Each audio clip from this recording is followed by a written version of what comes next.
Hello and welcome back. Again, my name is Reverend Will Bouvel, and I'm here with Michelle Harrington. We are offering to the folks at St. Chrysostom's this Lent a reflection on Jesus and the Disinherited, a book by Howard Thurman.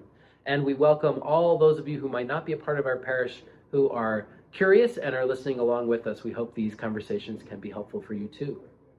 Welcome. Today, we are going to talk about chapter 2 of the book. Hopefully you've seen our previous introduction video and our discussion on chapter 1. Today's chapter 2, is called Fear. It's a big topic and definitely has a lot, I think, to connect into all of our lives. Michelle, how does this chapter open up for you, and do you think maybe for the people who might be joining us in this journey? You know, fear is ubiquitous. It's ubiquitous for most of the world. You know, knowing where the next meal will come from. We're in, any of us in sort of a global wealthy, it's quite rare. And I think Thurman gets that across. Most of the people in the world are poor, and they're coming up against real financial limitations, against scarcity, against precarity, and so there's a fear that really permeates everything. He talks about it being like the fog in San Francisco or London, just like a real climate of fear. And so I think that this chapter is an invitation to inhabit that with most of the world who's experiencing that, and to develop, you know, our empathy muscles, our sympathy muscles for thinking about that kind of precarity and the kind of nervous tension that precarity instills in people. It's really all-encompassing, and particularly the fear that is born of the threat of violence that is reality for a lot of people. To know that you're not a protected person, that the full power of the state can be brought down against you at any time, it's just incredibly stressful, the kind of stress that sets you on edge all of the time. And Thurman is kind of talking about the strategies that people use to deal with that. Now, as I wonder about, you know, this book was written in the 40s, and it had a lot to offer to people in its day who felt like the state was really not behind them. Sure.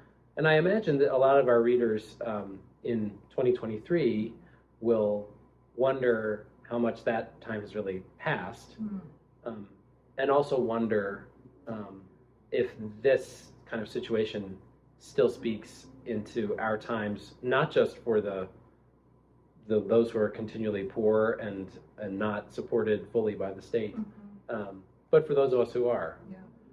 How do you see that drawing any connections into our time and even maybe our community? Yeah, and this morning I was going back to the story of 2020, the birding incident in Central Park, and it reads like a really modern day morality play. You know, both the woman and the man, even though they were different races, they shared the same last name, Cooper.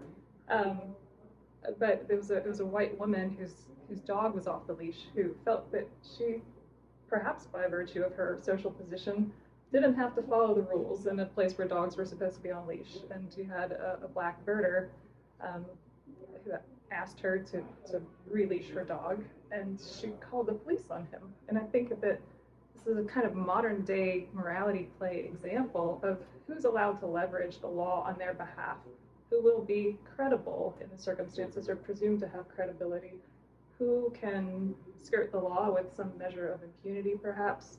I think that these issues are very alive and active, and this was a story that ended relatively well, unlike George Floyd or something like that.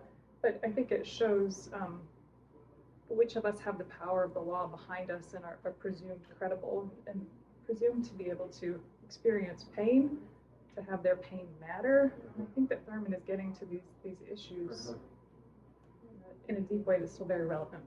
Yeah, that's a great example of that, because I think a lot of folks can imagine that the things he's talking about are past and don't exist anymore. And in that example, it's a great example of the fuzziness There aren't any rules on the books that say that that should have happened the way it did. There aren't any rules that say that the black person in that story shouldn't have been able to be offended or even call the police on that white woman. And yet it did go down in that way. And we have so many examples like that, especially of all the people of color who've died at the hands of police brutality for seemingly absolutely no reason. Sure. And collected, and I think that's why saying their names is important, because collected they point to that there is a problem. Yes, absolutely. And even if we have a hard time pinpointing it in law, there is a problem, and we're all somehow in that problem. And to bring it back to our discussion here, that still creates this very strange fog, like you said, of fear that is around us all. Sure. And there are certainly gradations of this. If we want to get theological about it for a minute, Yeah, I'm happy to. We can think about the fear of one's body being harmed, the fear of one's body not being protected. And Thurman writes so beautifully about this. There's sort of a dignity in being killed, maybe in battle, or he talks about like the white hot heat of passion, or when emotions are running high. But to be sort of disinterestedly or calculatedly disposed of, to have one's body not count to matter at all, that's what really is destructive to the spirit in these essential ways. And I think in Jesus we have somebody who really knows the fear of that body. I was reflecting this morning about Jesus in the Garden of Gethsemane and sweating blood, and just the agony of knowing that the full power of the Roman Empire was going to be used against your person shortly. I mean, people live in that fear, and that's a very real experience for a lot of people. But Thurman offers us this way that fear of the body might not even be the ultimate concern, that we should really be concerned about what kills the spirit or the soul. And the good news for the dispossessed is that there's a real antidote to that, and there's an antidote for those of us who might live in a different kind of fear as well, that we can claim that too, that God wants us to have full and abundant life, that we are children of God. This is really good news, and he talks about it stabilizing the ego in such a way that we're able to live out of a more objective, calls it a scale of values, which in ethics talk, we talk about axiology. How do you rank what's good, what's bad, who's on top? And it kind of equalizes this, or levels it in a way where I can make a more accurate perception about you and about myself that enables me to live more freely in the world. So it's good news. Michelle was asking me before this about where fear is in our community here at St. Chrysostom's. And I can't speak for the whole community, but I can speak from my position as someone who is white, male, very privileged, and had a very privileged upbringing. That when we buy into the kind of constant achievement, which we sort of learn in school to, really keep pushing, keep getting better, being graded literally, and being ranked in hierarchies. When I was in high school, the hierarchy of our class was posted on a wall where you could see how you ranked in terms of who was the smartest. Those hierarchies, I mean, they have use. I'm not going to say that those hierarchies should be abolished and there should be never any hierarchy in the world. I can't say that.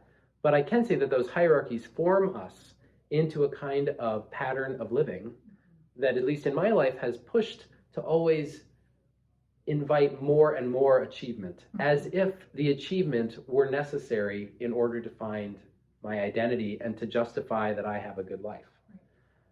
So we're far away now from the kind of people with their back against the wall and the poverty that Howard Thurman is talking about.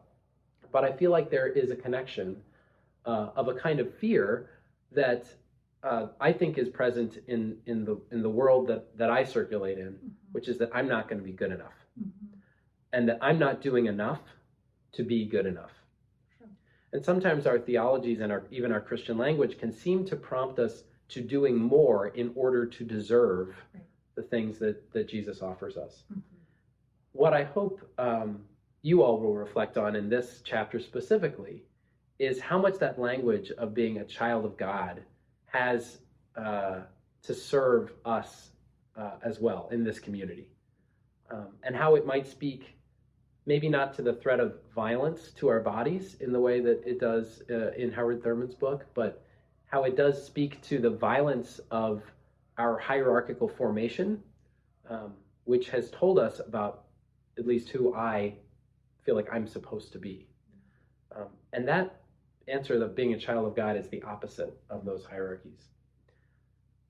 What do you think of that, Michelle? I mean, how does that fit with the way you're reading this book? I loved it. And I love that Thurman offers an experience in this chapter of going to, I think it was maybe a physicist's home, I'm forgetting, somebody who was very advanced in the sciences, and just, he was so intimidated for the first couple of days that he was there. He couldn't find his words.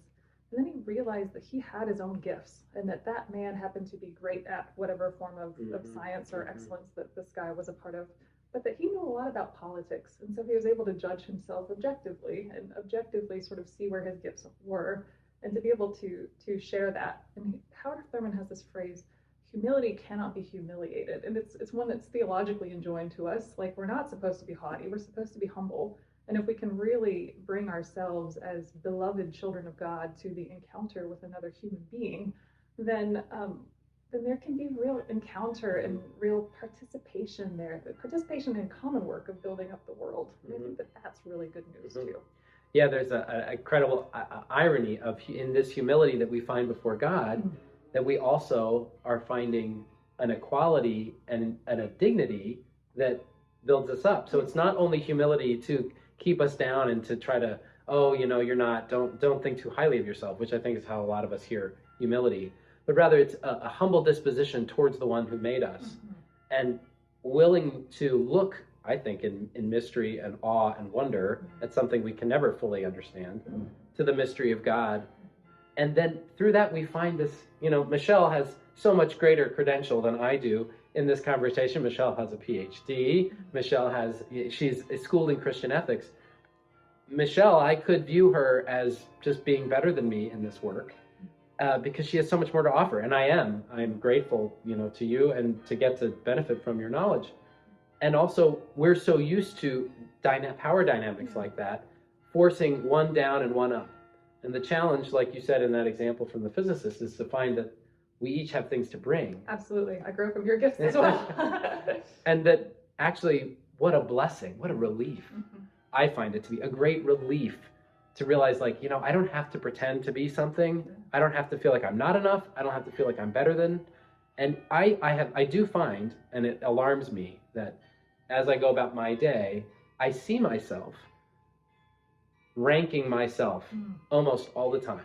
And I don't know if it's something that you notice in your life, but I start to bring very, very close focus to that. And especially in this time of Lent, it's a kind of penitence to just notice, even walking down the street, how you respond to every single person, whether they might be smarter than you, richer than you, more attractive than you. I do that, and it's just the way, again, that I believe I've been formed by the world. The good news for us of the gospel, and that Thurman's really bringing to us, is this remedy, that all of us are children of God. And that's just, to me, a relief that is itself a mystery that I still have to grow into, but I believe it, and it points me towards, I think, new life and fullness of life in a way that these systems of the world cannot. And I think that that's a real gift and task. And one of the things that was so sobering in this is about the restricted childhoods of those who are sort of dispossessed or disinherited, how they learn to comport their bodies in ways that will not bring violence upon them in some sense. We are probably familiar with the talk that African American children are given by their parents in conjunction with police encounters and things like that. There's a way of really restricting lives and bodies, of restricting dreams, so that people don't have large dreams when it's perfectly appropriate for them to do that as children. And there are real developmental sequelae that follow from this when kids don't develop that autonomy and will in the world that can really enable them to participate in common life. And I think that Thurman is telling those of us who are relatively privileged that we have a job to do with sort of enlarging the bounds of those children's dreams. And it's work that we do in the church, and hopefully work that we do outside of the church, to build up kids. Mm-hmm. Well, once again, the bells are calling us to church this Sunday morning when we sit here in our church office to record this. We wish that this chapter of meditation for you be a blessing, and that you are able to see the beauty of, for yourself and for everyone in our world, the great mystery that we are all children of God. That is such a simple message. And I commend it to you to meditate on it deeply, because I believe it truly to have amazing riches for all of us, riches that I am only beginning to experience myself. So thank God for Howard Thurman and this chapter today.